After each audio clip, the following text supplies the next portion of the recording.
implementation I got from Mathematica that KE is equal to AE by HE into 1 minus 1 minus 1 1 plus CE HE by 6 into this. FE was this, and element matrix equation is finally this. And for n equals to 3, again from Mathematica, I got this for KE, this for FE. I checked it from the book and they match. So whatever we have done in terms of derivation of element matrices and computation of element matrices from Mathematica is correct. Okay. So in FEM, so first was to discretize the domain. Second step is to get the weak form statement over element domain, get the interpolation functions, and write down the element weak form statement for element domain in element matrix equation form. So we have completed until that. Then what is the next step in the process? What is the next step in the process? The next step in the process is to do assembly. Okay, so for each global node we are going to end up with one equation. Okay, now we are going to end up with one equation. So now before we move on to the algorithm which you can use for assembly purposes, okay, let us go back to the last week's notes. If you go back to the last week's notes, okay, now I had said that for each global node you are going to end up with one equation, right? Now first let us see there are lots of terms. So the element matrix equation terms are coming into the global. So this is basically a global equation for global node E. Okay. Now if you look at K E minus 1 Nj, okay. Now what is the global node associated with local node N for element E minus 1? For element E minus 1, what is the global node which is associated with local node N for N equals to 2? Sorry, over here I have written for N equals to 2. E minus 1 into N. What will E minus 1 into N? It won't be E minus 1 into N. It will actually be, no, it will not be that. What will it be? See, before element E minus 1, how many elements are there? E minus 2. There are E minus 2 elements, right? So, now E minus 2 elements, how many unique nodes are associated with each of those E minus 2 elements? N minus 1. N minus 1. So, it will be E minus 2 into N minus 1 plus N. Okay. Now we are looking at N equals to 2. So, what will that be? So, it will be E minus 2 into 1 plus 2. So, it will simply be E plus 1. E. No, it won't be E plus 1. It will be E. E minus 2 into 1 plus 2. E. Okay. So, the global node associated with the local node N in element E minus 1 for 2 number of local nodes is E. Now similarly, what is the global node associated with local node 1 for element E?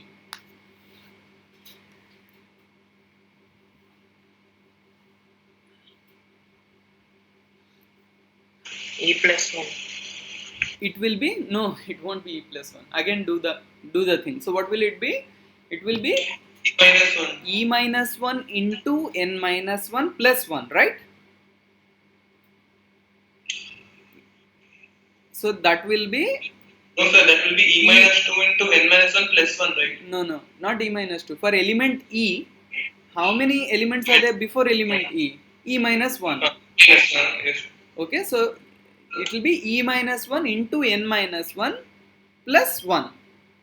Okay, so it will come out to be E. So basically, so the first index of the KEIJ will tell us what is the row in the global matrix equation that these terms are going to go to. Okay, now in the same manner, the column into which these terms have to go will be decided by the global node which is associated with the local node j in the corresponding element. Okay, so see, I know these are too many words and unless you do it, it is difficult, but what we have to do in assembly is yeah, as far as assembly is concerned, there are two main points. First point is every term in the element matrix equation, sorry, in the element matrices KE, FE, KE and FE are going to appear once and only once in the global matrix equation. This is very, very important. Okay, so if you take for example K1 superscript 1 subscript, if you take K1 it will appear once and only once in the global matrix equation. Similarly, FE1, FE2, whatever entry you take for element matrices KE and FE, they will appear once and only once in the global matrix equation. That's first point. Second point is the row and column in which a certain entry will appear will depend on the global node number associated with the corresponding local node number. Okay, so I'll go to the algorithm and I'll explain how we do it. So the way we do it is fine. So you take some domain, you assume some number of elements, you assume some interpolation within the element. So let's say I'm starting by assuming a quadratic interpolation. Okay, so then what will be the total number of nodes? If number of elements is capital N, number of nodes per element is small n, what will be the total number of nodes?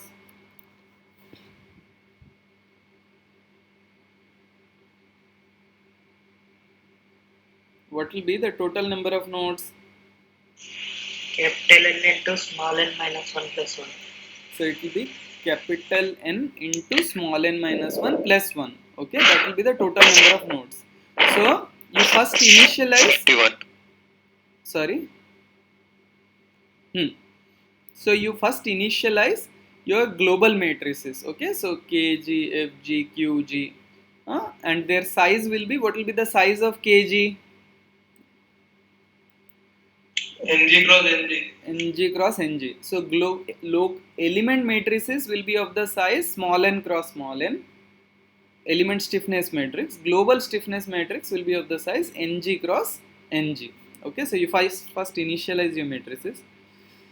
Then you define your boundary conditions and the nodes at which the boundary conditions are defined. Okay, so there will be some essential boundary condition nodes, essential boundary conditions, natural boundary condition nodes, natural boundary conditions. You define your boundary conditions. Okay, then I said that globally speaking you will have two kinds of matrices, global matrices and condensed form of global matrices. Okay, so condensed form, the length of the condensed form global stiffness matrix will be Ng minus the number of essential boundary conditions. We will come to why that is the case, but fine. So you initialize your condensed form of the global stiffness matrices. Then after that you define your element matrices. Okay, so fine. So if number of nodes is 2, then this is the definition for element matrices. If number of nodes is 3, this is the definition. So you define your element matrices. Okay, now once you define your element matrices, what will be the next step? Assembly. The next step will be the assembly. So for assembly, please remember this carefully. So for assembly, what we will do is, because we know that every entry will appear only once and only once, we we do a summation over all elements. We go element by element. So we do a for loop over the elements. So we write for e equals to 1 to n. We loop over all elements. For each element, we loop over all the rows. How many rows are there? Small n number of rows are there. So for I equals to 1 to n, you do a mapping between, so small I is the local node number, capital I is the global node number. Okay, so what is the relation between local node and global node? It is small n minus 1 into e minus 1 plus I. Is this mapping clear? Is there anybody who doesn't understand how the local node number is being mapped with the global node number? Okay, all right. So this is the relation for the global node number. Then what do we say? So fg, we initialized it to 0. So what we do is we add fe of I comma 1, okay, to the capital ith row of the global force vector. Okay, we do this, and then we again loop over all the columns. For j equals to 1 to n, we write down again the relation between the local node j and global node capital J, and then we add ke of I comma j to capital ith row and capital jth column. We add it to that. That's it. We do this for all columns, for all rows, for all elements. That's it. This small piece of code is what we do in all the finite element analysis programs. That you first get your element matrices, then you assemble these element matrices in order to get the global matrix equation. Now, like, I'll give you this algorithm, and then you have to solve it for one problem step by step, and you have some solved problems in the textbook. You compare it with what's happening in the textbook. That way you will get confidence that the logic is correct. Okay, and then after that we impose the boundary conditions. So the boundary conditions part I will talk about in the next class. This needs to be explained a little bit slowly. Okay, all right, so I'm going to stop over here.